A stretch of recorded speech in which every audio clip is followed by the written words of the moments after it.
Rudolph Lane stood back from the canvas. He didn't recognize the piece. Did he paint this? His mind was foggy, unfocused. He knew the Marmonts were putting something in his food. A man in a white coat came to steer Lane back to his cell. He did not resist. He was too tired. He lay on the bed, but the stench in his cell wouldn't let him sleep. An acid stink, the turpentine, the paint, it was all over him.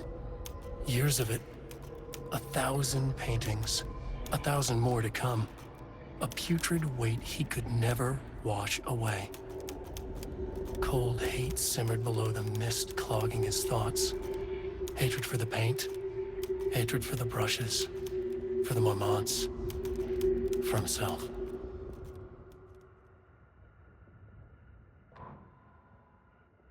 Rudolph Lane was dying, both murderer and victim. Red hues ran down his hands. Was it scarlet or cadmium? Too vivid to be maroon. Names don't matter, he decided.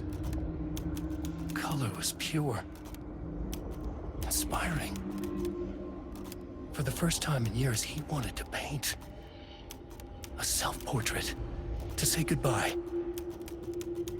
No. To make them remember. To make them see what they did. He slapped his hands against the wall to steady himself. He began from there. No brush, just himself. The strokes were crude, violent. The pain, misery, and hate he'd endured there. The fire in his eyes and hands and bones all spread into the shape of a man. It was quick. Natural. Like a heart attack. He slumped down to the floor, smiling at the anger he left smeared across the wall.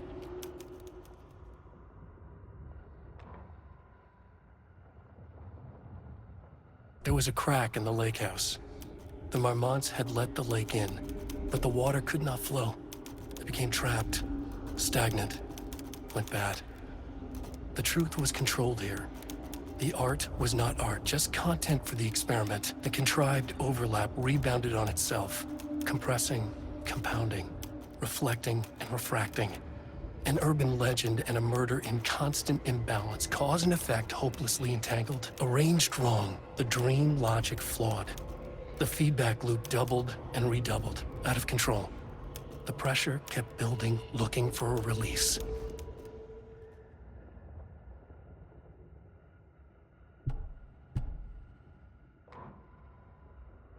Water dripped from the ceiling as Diana stared at the folders stacked on her workstation.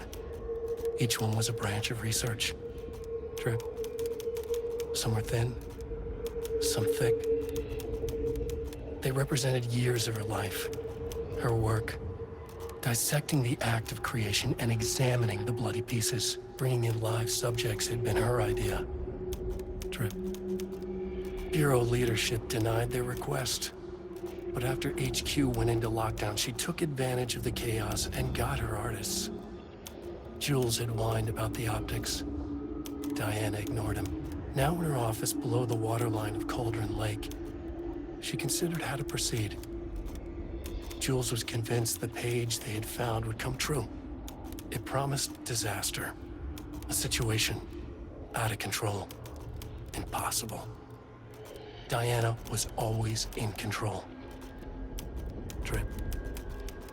Drip. She needed answers. She needed to quantify, to define, to control.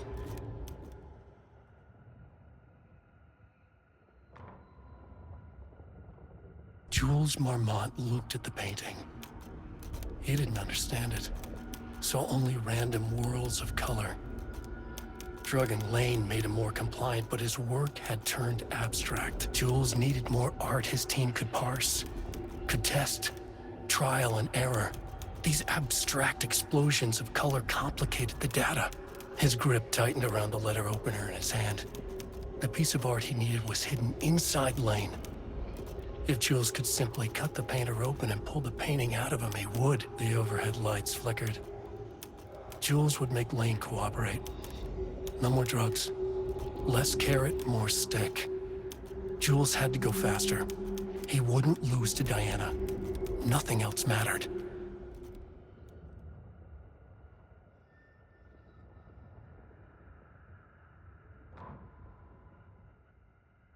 Diana and Jules Marmont had once been a team. Rising stars in the Bureau, both talented in their own way. Diana innovated and Jules got funding from the bureaucrats. Cooperation led to respect. Connection. Then after a decade of hard work, the happy couple were promoted. Co-heads of research. Their first years at the lake house were good. Challenging, but not insurmountable. Not for them. Gradually, thoughts fell into their heads like drops of dark water. Why does she get all the credit? Why does he get any credit? With that, a crack formed in the lake house. The Marmonts and their work became arrogant, erratic. The crack widened and the water seeped in.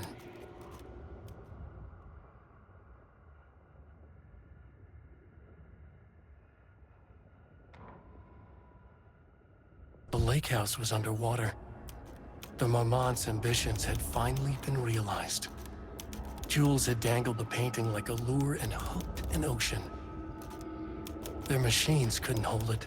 A fault in the system. The water rushed in, filled it until it was ready to burst. All their successes and failures had led them here. The work had made them into monsters, but the lake house was still theirs. It always would be. They could feel an outsider trespassing in their labs. "I know you're here," they called out to the dark. They hunted floor by floor. They wouldn't let the intruders stop their progress. This was their home, their beloved tomb beneath the waves.